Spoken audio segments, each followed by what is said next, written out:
Aristotle's Poetics is one of the most influential works of literary theory ever written. But the way it's usually taught makes it seem far less interesting than it actually is. It's often presented as a set of definitions and vocabulary terms: mimesis, catharsis, hamartia, peripeteia, anagnorisis. Students memorize them, maybe apply them to a play or two, and move on. But if you read Poetics carefully, something much more radical emerges. Aristotle is not just describing literature. He is trying to understand why certain stories work, why some narratives grip an audience and refuse to let go, while others feel lifeless.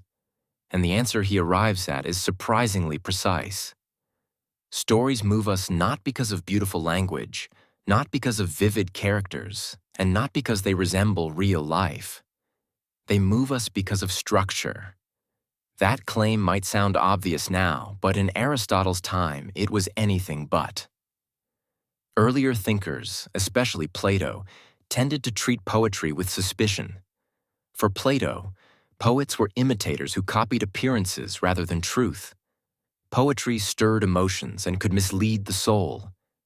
It was powerful, yes, but in a dangerous and irrational way. Aristotle takes the opposite approach.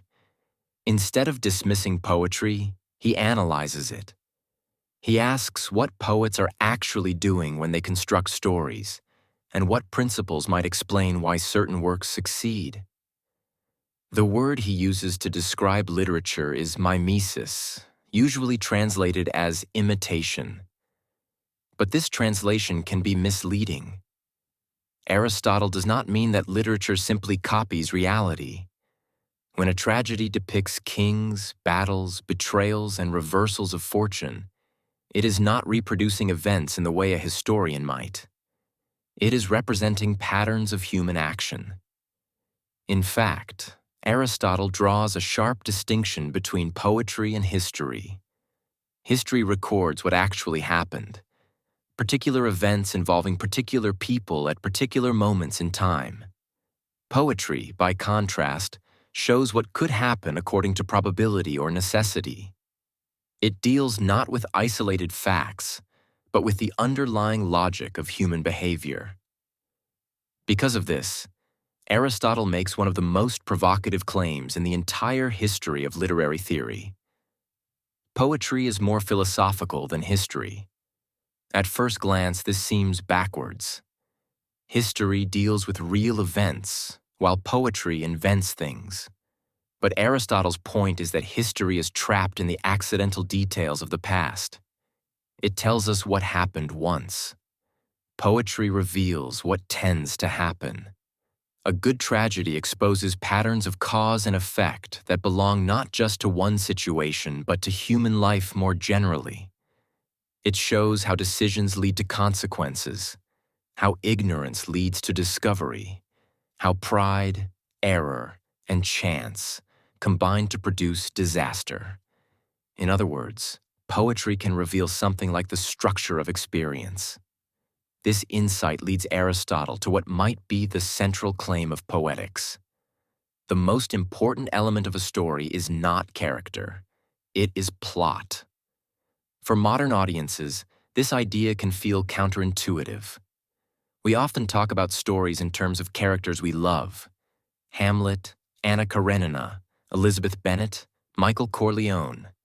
It's easy to assume that characters drive the story. But Aristotle reverses this relationship. Characters matter, he argues, but primarily because of what they do. What gives a tragedy its power is not the personality of its protagonist, but the structure of events that unfolds around them.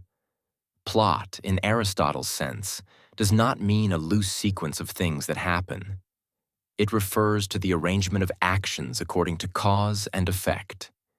Each event must follow from the previous one with a sense of inevitability. Remove one piece, and the whole structure collapses. This is why Aristotle insists that a tragedy must have a beginning, a middle, and an end. These are not just arbitrary divisions. A beginning is an action that does not necessarily follow from anything else, but sets the chain of events in motion. A middle follows from what came before and leads toward what comes next. An end completes the sequence and leaves nothing further to unfold. A well-constructed tragedy, in other words, behaves almost like a machine. Once it begins, every movement pushes the narrative toward its conclusion.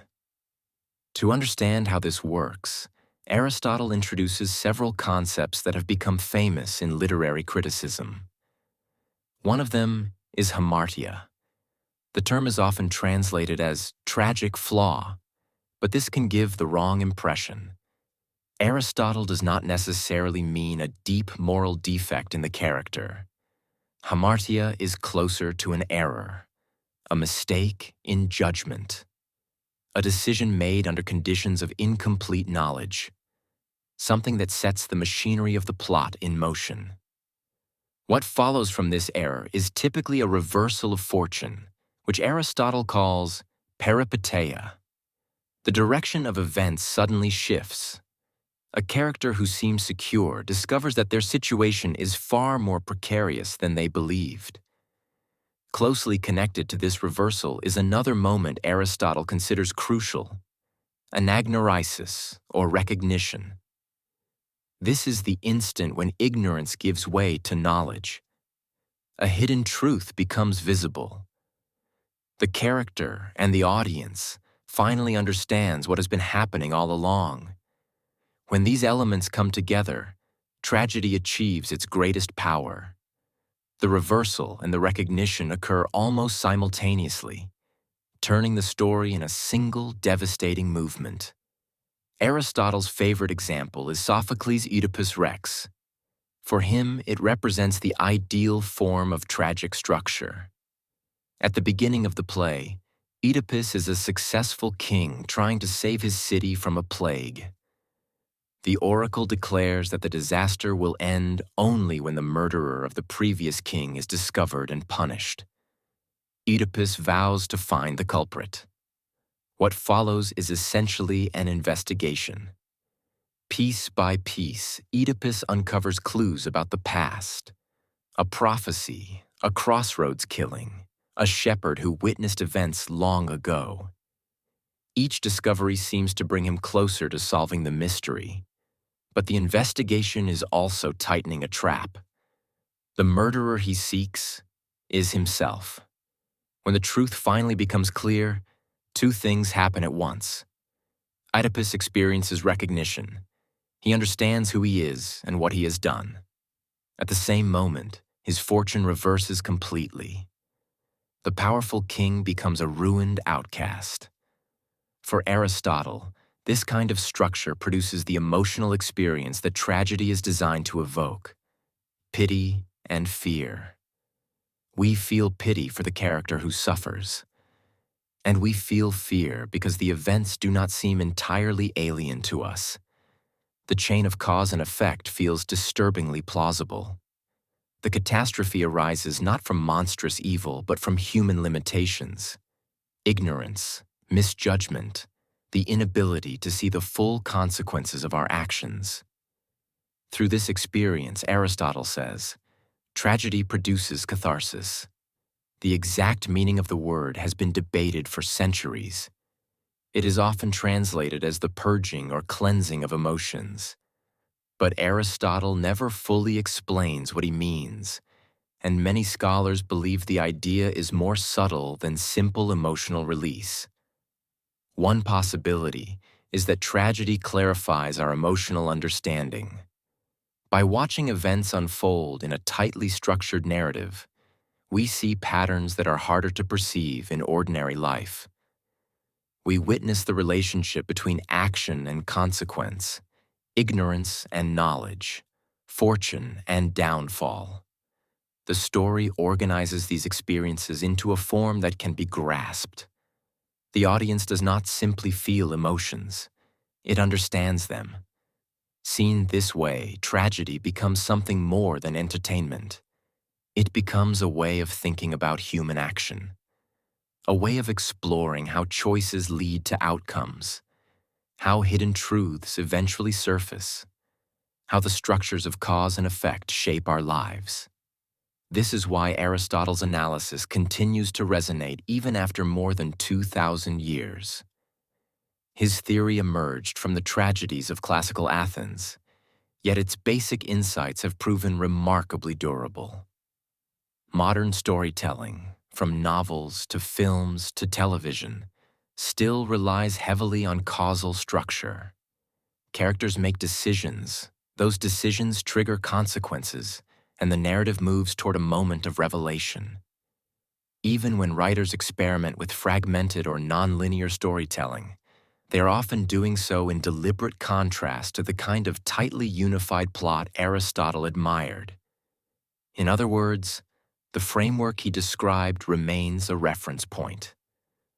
But there is also something slightly unsettling about Aristotle's view of tragedy. If he is right, then powerful stories work because they reveal how little control we actually have. A single mistake can set off a chain of events that cannot be undone. Knowledge arrives too late. Recognition coincides with disaster. The moment of understanding is also the moment of collapse. And that may explain why stories like Oedipus Rex continue to haunt readers. They suggest that life itself might have a kind of hidden structure, one we can only perceive after the fact, when the consequences of our actions have already unfolded. Aristotle believed tragedy could illuminate this structure. But he also understood something darker.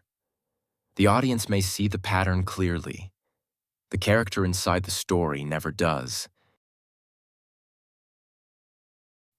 So let me ask you this. Why do we return again and again to tragic stories we already know will end badly?